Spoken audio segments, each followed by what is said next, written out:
Ladies and gentlemen, welcome back to Driven Wyld. Today we are talking about writing off a home office as a gig worker. One of the best expenses for people to write off, whether they are a homeowner or a renter, is their home office. And for gig workers, it may come across as not really an option. After all, you are working on the road for most of the time. So clearly, you are not going to be able to write off a home like that, are you? Well, maybe. So with that said, we are talking about what qualifies as a home office in the eyes of the IRS, whether or not gig workers can actually qualify, and everything in between. But before we do that, let's go over a quick disclaimer. The content of this video does not contain, is never intended to be, legal, business, financial, tax, or health advice of any kind. This video is for entertainment purposes only. It is advised that you conduct your own research and consult qualified professionals before applying anything you find online. Also, thank you to GigTax for verifying all this information and making this video possible. What qualifies as a home office? So what is cool about the home office deduction is that you could be either a homeowner or a renter, and you could use the deduction for any type of home that you reside in. And honestly, it's kind of flexible. This includes a single family home, an apartment, a condo, a houseboat. Yeah, I kind of got thrown off by that too. An unattached garage, studio, barn, or greenhouse. Although there are certain conditions that need to be met. Regular and exclusive use. The space you're using for your business must be exclusively for conducting business. For example, you're using a spare bedroom as both your home office and a playroom for your children. That probably makes you ineligible. Now, there are two exceptions to that. If you provide daycare services for children, older adults, 65 or above, or handicapped individuals in that part of the house specifically. You could probably still claim business deductions as long as you have a license, certification, or approval as a daycare under state law. However,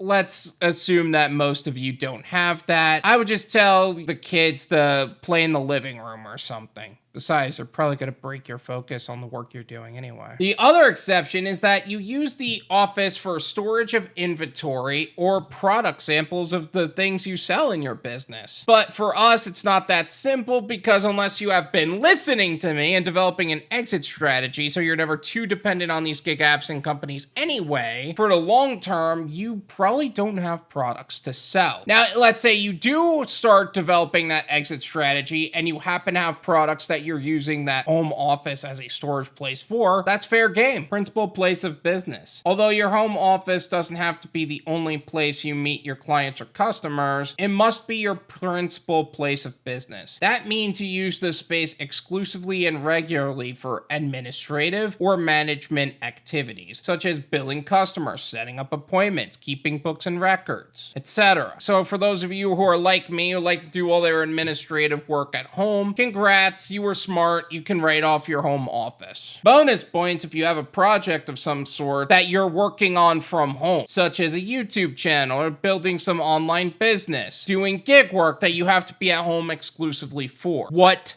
doesn't qualify? Now that we talked about what does qualify, let's talk about what doesn't. Temporary places of lodging. First of all, temporary places of lodging do not qualify, which makes sense, honestly. Why would something that you don't stay at long term count as a deduction? You know that hotel you booked for a week at the Cayman Islands because it has a sick view that happens to have a desk for work purposes? That doesn't make it a write-off. Working from home as a W-2 employee. W-2 employees who work from home are not able to take home office tax deduction. Prior to 2018, remote employees could write off some of their unreimbursed home expenses as itemized deductions, but the Tax Cuts and Jobs of 2017 suspended this tax break until 2025. Will we revisit that in later years? Maybe. But as of today and as of this recording in March of 2024, you are not eligible for this write-off. How much can you write off? Before we can talk about how much you can write off, we need to talk about which method you would like to use and which is best. There is the simplified method and the actual expenses method. Sounds familiar because the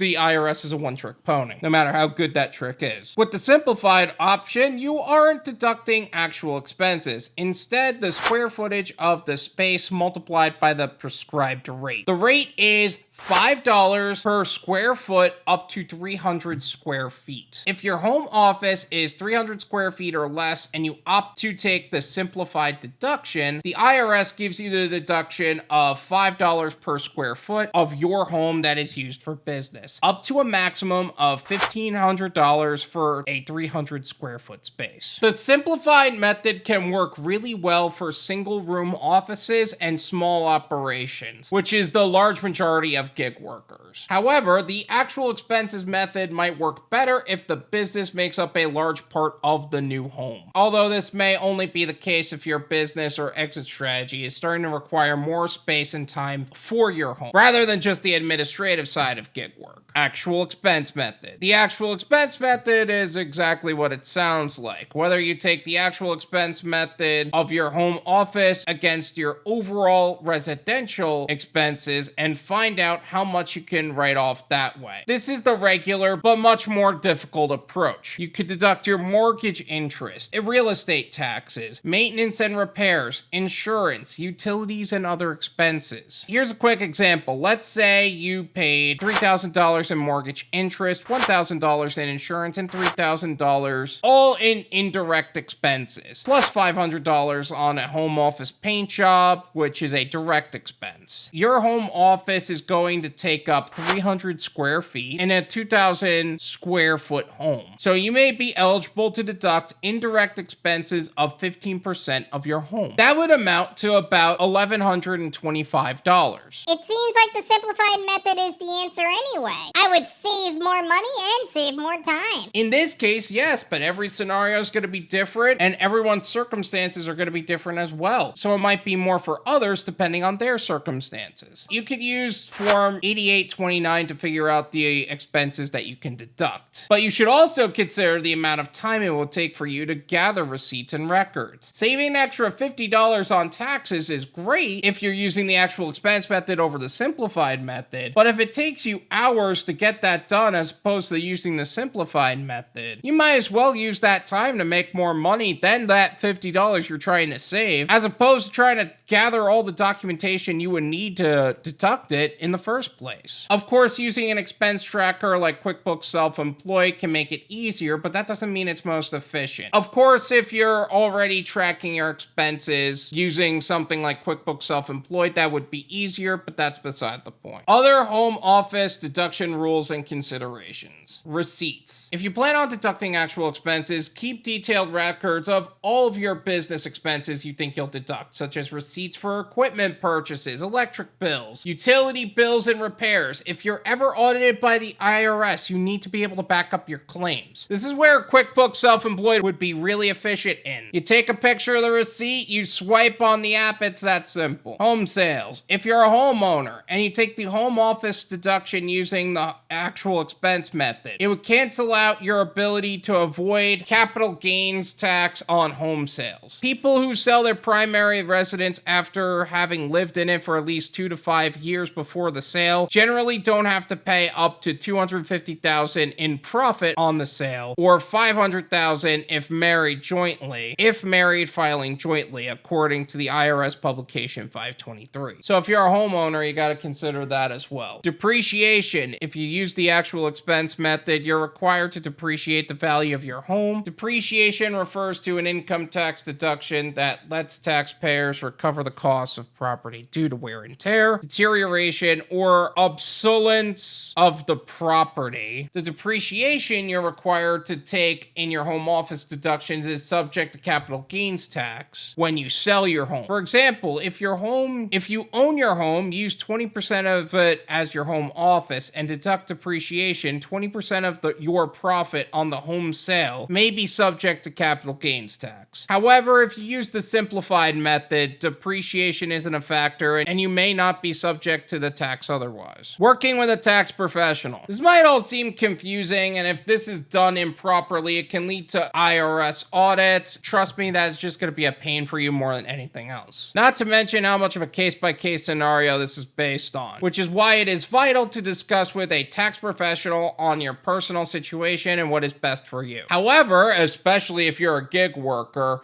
You could end up paying a lot more than you should because you have so many 1099s you accumulate as a gig worker. If you go to the wrong person, that could end up costing you more money than it's worth, which is why GigTax is here to help. Tax season is inevitable, and for every hour spent navigating tax season alone, you miss out on potential earnings, precious moments with loved ones, and expose yourself to financial risks. Recognized as the leading tax preparation service for gig workers, GigTax is dedicated to simplifying the process, saving you time, energy, and money. Founded by Joseph Mayo, a seasoned gig worker with 6,000 deliveries across 6 platforms since 2020, GigTax addresses the overlooked, overcharged, and underserved needs of gig workers in the financial realm. Driven Wyld subscribers can take advantage of an exclusive 60% discount on GigTax's tax prep, and if you act now, the first 3 registrations include complimentary tax preparation. Hold on, let me say that again, just in case I wasn't clear about it. Professional tax prep tailored to your needs. Absolutely free!